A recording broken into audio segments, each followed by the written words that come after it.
sledgehammer, smash it, end it, go on to something else. As soon as I find something that is suitable, that's where we'll go, because Twitter is beyond my expertise as well. I know it seems like it should be simple, but for whatever reason, mine is not the same as everybody else's. There's a setting or whatever, and now this meta crap that's going on, I hate it. Like, it takes me from I don't know. Anyway, ever since I was hacked, again, I should have lit the computer on fire and walked away from it and started over, right? Just like the old days. I don't know, maybe email, I don't know. Anyway, we do have a Voice of Freedom page. I would like you to still go to that if you can. That would be fabulous. Like, I hope it's still working. I hope you're still seeing it, but who the hell knows? I don't know. With the Facebook, nobody really knows. But again, we'll root that we can, and there you go. Something like that. Anyway, again, I feel as though it's going to be, for whatever reason, some days you get in here, you feel like this is going to be a great show. And I feel like today is going to be a great show. Like a magnificent show, like a marvelous show, like a wonderful show. A show so much better than yesterday, because yesterday I was... I was compromised because I had too much of the cough syrup the night before. Actually, it was the cold medicine the night before. And I was foggy, but not now. I'm not feeling foggy. As I opened the show, I wanted to go in one direction, but as I've been standing here, getting ready, there's a big giant flat screen television in front of me, a couple of television screens here in the studio, and all it plays is constant loops of just brutal crimes that are going on around the country. One after another after another. Right now I'm watching an armed robber in a convenience store. The one before that was a man beating the hell out of an old lady. Actually, she died. And this is happening on your streets every single day. We've been banging our fist against the table, talking about this for months, and nobody does anything about it. Nobody. Nobody cares about you. Right? Nobody. Now, the Republican Party says they do. Let's see it. If they get in office, let's see it. Clean up the streets. Hire more cops. Make it more attractive for police officers to get jobs. Wipe the streets clean of the bad element. You want to run on something? That's what you should run on. An iron fist on crime. People should not fear for their safety when they're walking around town or a city. Ever. You eliminate and remove those people from society. Period. End of discussion. Yesterday, Biden had the gall. This guy is lost. Bravo. Well done, Dems. Well done, progressives. Well done, anyone who decided that Biden was the answer over Orange Man. Okay? We're a laughing stock. The world laughs at us. It'll be a miracle if we make it through his 4 years without some kind of a military attack on us. I firmly believe that. I've gotten to the point where if I were a nation that thought they could poke the bear and get away with it, it would be now, because he is lost. Every single conversation that he has, everything is either extremely scripted, which he blows that out, or he looks like a lost old man. Oh, I'm sorry. Am I offending folks who are old? I'm sorry. There gets a point in time in people's lives. Now, doesn't happen to everybody. Doesn't happen to everybody. But sometimes they're so compromised that they can no longer take care of themselves. That's where Biden is right now. I believe that. And yesterday, he says we've made historic comebacks in lowering prices. Historic. And he actually mentioned yesterday that there are states in the country where gas was less than $3. Find me one. No fact checkers, though. No fact checkers for Biden. Nowhere to be seen. Right? Nobody wants to take the time out to check whether or not what Biden's telling you is true. Of course not, because there's for whatever reason, there's an agenda. Please tell me why that is. I'm begging my friends over at the Day Paper. Please tell me why there's no fact checkers when it comes to Biden, or Lamont for that matter. Lamont tells everybody the wonderful job that he's done. Does anybody ever mention the fact that the slush money that he's gotten from the federal government to cover his ass here in the last couple of years, last 4 years, technically 2 years since COVID? Otherwise, the state would be hemorrhaging money. We would absolutely 100% be in the red. Nobody says anything about that. Day paper says nothing. I don't see anything about that. And I think the paper is great. I love the folks over at the Day, a lot of them. I don't hear anything at all about that. And there's never a mention about the FBI investigations.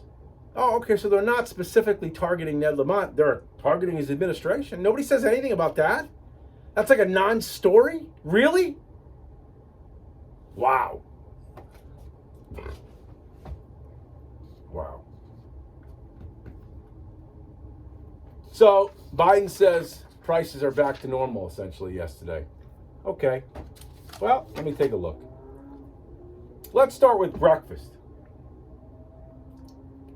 In September 2018, bacon cost $5.50 per pound. Today, bacon will run you $7.99 per pound. I don't know about you, that sounds more expensive. From 5 and change to $7.99 seems like we're a loser. Milk, you ask. Okay, in 2018, 1 gallon of whole milk cost $2.98. Now the grocery store's off-brand milk cost $4.89. If you're lucky. I was in there yesterday and some of the gallons of milk were over $5. Just in case you were wondering. Eggs. Well, a lot of folks like to eat eggs. 2018, Americans paid $1.65 for a dozen eggs. That's grade A eggs. Now, that same dozen cost $3.49. In case you're having trouble with math this morning, that's more than twice as expensive as before. But Biden said, as he said yesterday, there's nothing to see here. Pasta. Okay, well, maybe pasta. Maybe the price of pasta has gone down. Well, white bread or bread or pasta in 2018 cost $1.95 per pound. Wheat bread cost $1.95 per pound. Now that same loaf of wheat bread costs $3.19. That's a 64% increase in the price of bread. Just in case you were keeping track at home. Now, pasta, you ask, $1.20 for a pound of pasta back in 2018. It's $1.84 now. That, of course, is an increase. Sugar has gone up. According to this, 58 cents a pound it's gone up in the last 2 years. Now, you might say to yourself, well, what's the big deal? What's the big deal, Lee? I mean, come on. This is really not a lot.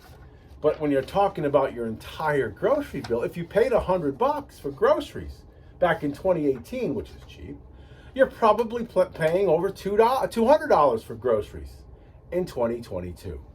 That doesn't seem like America it doesn't seem like America is profiting under Joe Biden, now does it? There's a whole laundry list of you want more of these? Oh, you do want more. Okay, I'll give you some more. I have no problem. I have a whole list.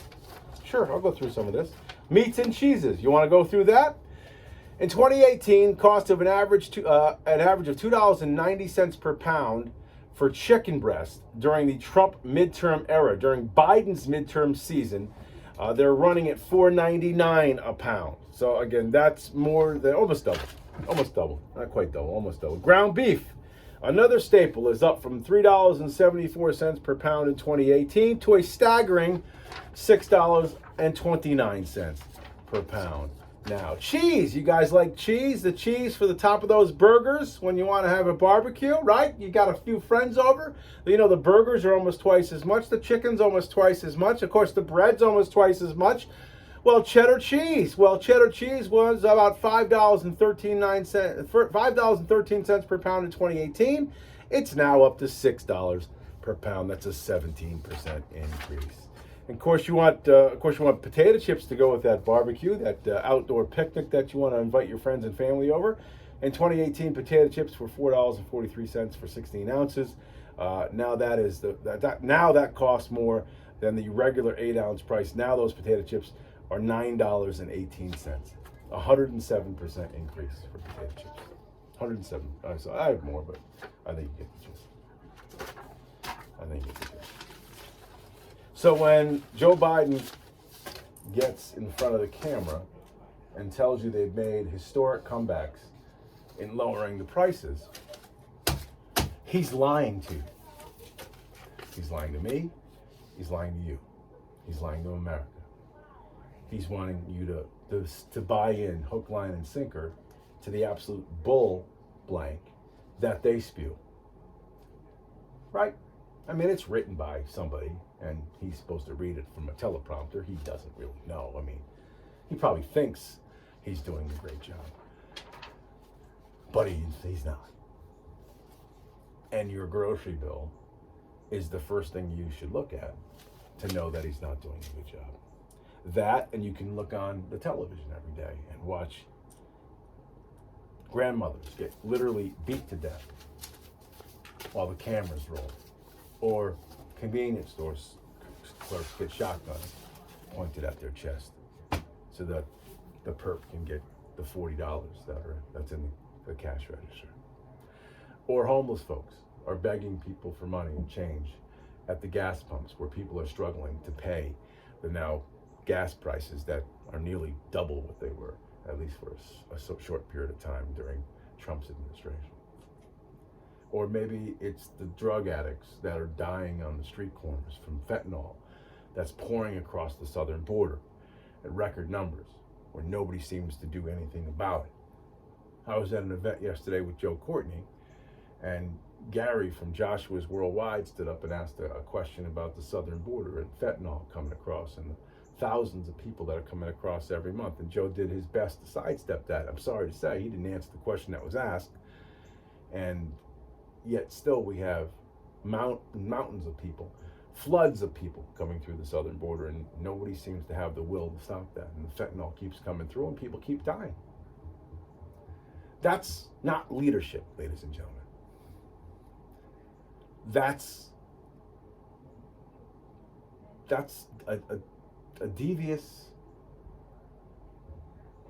absolutely demon-like group in Washington, D.C. Well, it has to be one of two things. And again, we keep going back to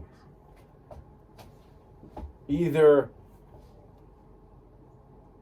the people in Washington, and you can discount Joe Biden because Joe Biden is a useless old man at this point in time. The President of the United States is a useless old man. So the people that surround him, whoever they are, by the way, they have very strong ties to China, and I'll tell you about that later. But the people that surround him, the specific folks who have carved out this agenda, there's one of two things.